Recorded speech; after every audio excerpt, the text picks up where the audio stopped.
दोस्तों आज हम बात कर रहे हैं 901 सब्जेक्ट जो आपका एग्जाम हुआ है इसके सॉल्यूशन की। संज्ञान, अधिगम और बाल विकास। अच्छा पेपर रहा है, बढ़िया पेपर रहा है। नोट्स में जो आपको दिए गए हैं, नोट्स से सारे प्रश्न उठा के दे दिए गए हैं।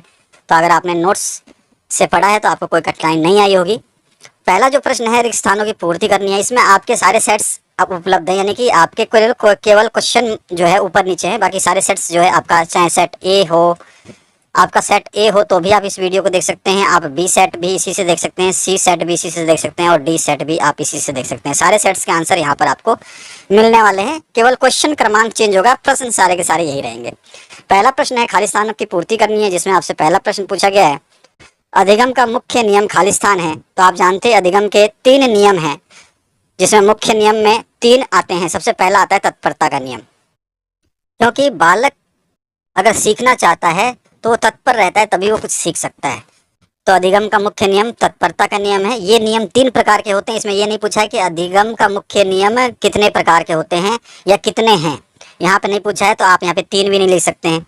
वैसे 3 होते हैं, एक तत्परता का नियम है, दूसरा है अभ्यास का नियम और तीसरा है प्रभाव का नियम। तत्परता पहला है, दूसरा है अभ्यास और तीसरा है प्रभाव। जब तक तत्परता नहीं होगी तो अभ्यास नहीं करेंगे, अभ्यास नहीं होगा तो प्रभाव नहीं करेंगे। तो ये अधिगम के मुख्य नियमों में आता है। इसके बाद अगर आप थोड़ा जानना चाहते हैं तो गौण नियम भी है। गौण नियम में जो होते हैं उसमें आपके 5 नियम है, जो कि मैंने नोट्स में बताया हुआ है। बहु अभिक्रिया का नियम है, एक मनोवृत्ति का नियम है, एक आंशिक क्रिया का नियम है और साथ ही साथ सदस्य का नियम है और सहचर्य परिवर्तन का नियम है। तो ये 5 नियम होते हैं। हालांकि आपसे अधिगम का मुख्य नियम पूछा है तो पहला ही नियम की हम बात करेंगे, तत्परता का नियम। अगर बालक के अंदर तत्परता नहीं है तो कुछ भी नहीं सीख सकता है, सबसे पहला नियम ये कहता है। इसके बाद दूसरा जो क्वेश्चन इसमें पूछा गया, दूरी, दिशा, ऊंचाई, लंबाई, गहराई, आकार। ये सारे के सारे गणित के जो भी आपके राशियां हैं, ये सारी गणित की राशियां हैं। दूरी गणित में आता है, दिशा आपकी गणित से ही पता चलती है कि किस दिशा की बात हो रही है। ऊंचाई, लंबाई, गहराई, आकार आदि के संप्रत्य जो है, यानी कि जो कंपोनेंट्स हैं, ये कंपोनेंट्स कौन से हैं या कॉन्सेप्ट्स कौन से हैं, ये सारे के सारे कॉन्सेप्ट जो है ये गणितीय संप्रत्य कहलाते हैं। इसके अलावा जो नेक्स्ट क्वेश्चन पूछा गया है, पूर्व संक्रियात्मक अवस्था खाली स्थान अवस्था है। इसमें नहीं पूछा है कि पूर्व संक्रियात्मक अवस्था कितने वर्ष से कितने वर्ष है, या फिर पूर्व संक्रियात्मक अवस्था की आयु इतनी वर्ष है, या पूर्व संक्रियात्मक अवस्था खाली स्थान वर्ष है। तो आपको इसमें वर्ष तो लिख ही नहीं सकते, वर्ष की कोई बात नहीं हो रही, क्योंकि अवस्था के बाद अवस्था पूछ रहा है। तो इसको हम बोलते हैं प्रारंभिक बाल्य अवस्था।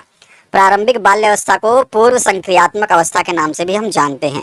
नेक्स्ट जो क्वेश्चन है, अनुकरण सिद्धांत खाली स्थान ने दिया। अनुकरण सिद्धांत जो है अरस्तु का दिया हुआ है। कैरोल गिलिगन का जन्म खाली स्थान में हुआ। तो कैरोल गिलिगन का जन्म जो है न्यूयॉर्क यानी कि अमेरिका में हुआ है। अमेरिका लिखो, न्यूयॉर्क लिखो, दोनों ही बात सही है। तो ये आपके रिक्त स्थानों की पूर्ति हो गई, जिसके सेट में आपका ये पहला प्रश्न है या दूसरा प्रश्न है या तीसरा प्रश्न है या चौथा प्रश्न है, आप मिला लीजिएगा। आइए नेक्स्ट जो है आपका, एक वाक्य में उत्तर देना है। पहला है विस्मृति के प्रकार हैं। तो विस्मृति 2 प्रकार की होती है, मैंने नोट्स में बताया हुआ है, सक्रिय और निष्क्रिय। 2 प्रकार की ये विस्मृति होती है। आपको केवल प्रकार लिखने हैं तो 2 प्रकार इसका सही आंसर हो जाता। इसके बाद जो नेक्स्ट क्वेश्चन बात करें, तर्क की परिभाषा लिखिए। तर्क की कोई भी एक परिभाषा अपने हिसाब से लिख सकते थे। तो गेरट के अनुसार क्या है, मन में किसी उद्देश्य एवं लक्ष्य को रखकर क्रमानुसार चिंतन करना तर्क है। ये मैंने एक डेफिनेशन दी है, आपने कोई भी डेफिनेशन दी होगी वो भी सही है। ऐसा नहीं है कि आपने यही डेफिनेशन देनी थी, क्योंकि आपका वुडवर्थ ने भी इसकी चिंतन तर्क की जो है परिभाषा दी है। तो आपके अनुसार जो भी आपको आपने परिभाषा लिखी है, मैंने नोट्स में बताया भी है तर्क की क्या परिभाषा होती है, तो आपने वो लिखा होगा वो भी सही है। बहिष्कार का एक प्रभाव लिखिए। तो बहिष्कार का प्रभाव अगर हम बात करें तो बहिष्कार के कारण क्या होता है, व्यक्ति को योगदान देने, यानी कोई व्यक्ति कुछ कहना चाहता है, करना चाहता है, योगदान देने या अपनी राय व्यक्त करने में असहजता महसूस होती है, वो कंफर्टेबल नहीं होता है, उसका बहिष्कार होता है। तो इसके बाद जो नेक्स्ट क्वेश्चन है, कहानी कथन का एक उद्देश्य। इसके कम से कम 10 उद्देश्य हैं, सारे नोट्स में दिए गए हैं। तो कहानी कथन का उद्देश्य है, इसमें क्या है, व्यक्त करने में कहानी कथन का जो मुख्य उद्देश्य है वो है बालकों की कल्पना शक्ति का विकास करना। बहुत अच्छा उद्देश्य आप लिख सकते हैं, कल्पना शक्ति का विकास करना। इसके अलावा 10 उद्देश्य और है, कोई भी आप लिख सकते थे। गिलिगन ने नैतिक विकास की कितनी अवस्थाएं बताई हैं, तो इन्होंने 3 अवस्थाएं बताई है। गिलिगन के अनुसार नैतिक विकास की 3 अवस्थाएं हैं। आइए नेक्स्ट क्वेश्चन देखते हैं। आप अपना देख लेना कि आपके सेट में कौन से नंबर पे ये प्रश्न दिया गया है, आप मिला लेना। अगला जो प्रश्न है उसकी बात करते हैं, जो कि आपके एमसीक्यू हैं, बहुत वस्तुनिष्ठ प्रश्न है।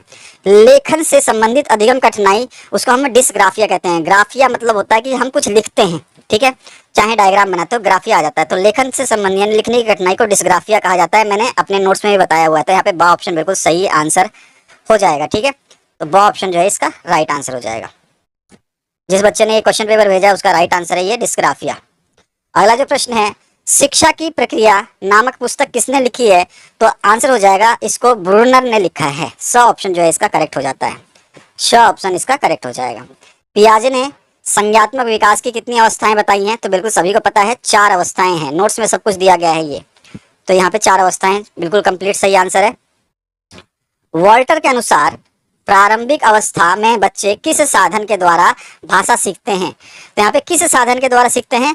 तो प्रारंभिक अवस्था जो होती है, ठीक है, इसमें जो बच्चे हैं वो सारी के सारी भाषा का जो अनुकरण करते हैं वो अनुकरण द्वारा सीखते हैं, यानी कि किसी न किसी को देख करके सीखते हैं। चित्रों से नहीं सीख सकते प्रारंभिक अवस्था में, ना ही वो प्रकृति से सीख सकते हैं। तो यहाँ पे ऑप्शन करेक्ट हो जाएगा। नेक्स्ट जो क्वेश्चन है उसकी बात करते हैं। कार्ल ग्रूस ने खेल के कितने प्रकार बताए हैं? तो कार्ल ग्रूस ने खेल के 5 प्रकार बताए हैं। तो यहाँ पे इसका स ऑप्शन करेक्ट हो जाता है। इन्होंने 5 प्रकार बताए हैं खेलों के। इसके बाद आइए नेक्स्ट क्वेश्चन देखते हैं। अब जो बड़े क्वेश्चन हैं सारे नोट्स से दिए गए हैं। सहयोगी अधिगम किसे कहते हैं? समावेशन के 2 लाभ बताइए। आपसी तालमेल के साथ खेले जाने वाले खेलों के नाम बताइए। आप जानते हैं बहुत सारे खेल है जो आपसी तालमेल से खेले जाते हैं। नैतिक व्यवहार किसे कहते हैं? स्मृति की परिभाषा लिखिए। इस तरह से स्थायी स्मृति क्या किसे कहते हैं? बालकों के खेलों की 3 विशेषताएं बताइए। जो बालक खेलते हैं वो खेल उनकी क्या विशेषताएं हो सकती है? कबड्डी के 3 नियम बताइए। आपने कबड्डी जरूर खेला होगा एक बार। अधिगम के मुख्य नियम लिखिए। इसी में और ऑप्शन में अधिगम स्थानांतरण के प्रकार लिखिए। आगमन तर्क किसे कहते हैं और निगमन तर्क किसे कहते हैं? दोनों में से कोई एक ही करना था। श्रवण कौशल को विकसित करने के लिए आवश्यक 3 तत्व लिखिए। इसके अलावा जो है कहानी कथन का कक्ष में उपयोग लिखिए। सारे क्वेश्चन मैंने नोट्स में दिए हुए थे। श्रवण कौशल का महत्व लिखिए। सामाजिक अधिगम सिद्धांत के कारक क्या हैं वो आपको बताना था। अगला प्रश्न जो है इसमें पूछा गया है, ब्रूनर के सिद्धांत की विशेषताएं क्या क्या है वो आपको बतानी है। इसी के और ऑप्शन में है, ब्रूनर के सिद्धांत का शिक्षा में योगदान क्या है? ब्रूनर ने जो सिद्धांत दिए थे सारे बताए हैं मैंने। सामाजिक सांस्कृतिक विकास की मान्यताएं क्या है? इसी में और ऑप्शन है, वाइगोत्स्की के सिद्धांत की प्रमुख विशेषताएं लिखिए।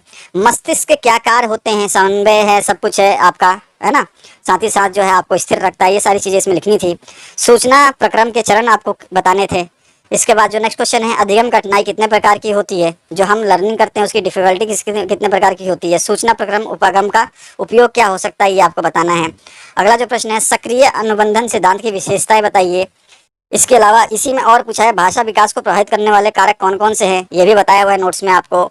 चिंतन के प्रकार लिखिए और चिंतन के उपकरण लिखिए। सारे क्वेश्चंस जो है मैक्सिमम क्वेश्चंस मैंने बताए हुए हैं। अगर आपने नोट्स सारे पढ़े हैं, ऐसा नहीं है कि केवल आपने 901 ही पढ़ लिया है तो आपका काम हो जाएगा। मैंने पहले ही बताया था आपको स्टार्टिंग में, जब 1.5 महीने पहले आपको जब वीडियोस दिए थे तो मैंने बताया था कि सारे सब्जेक्ट इंटरकनेक्टेड होते हैं। 901, 902, 903, 904, 905 ये सारे आपस में इंटरकनेक्टेड होते हैं। बहुत सारे क्वेश्चन जो है एक के दूसरे में आ जाते हैं, दूसरे के पहले में आ जाते हैं, पहले का तीसरे में आ जाता है। ऐसा कोई भरोसा नहीं कि कौन सा क्वेश्चन कहाँ आ जाता है। अकॉर्डिंग टू ब्लूप्रिंट कभी भी आपके क्वेश्चन पेपर डिजाइन नहीं होते हैं। बहुत बड़ी इस समस्या है।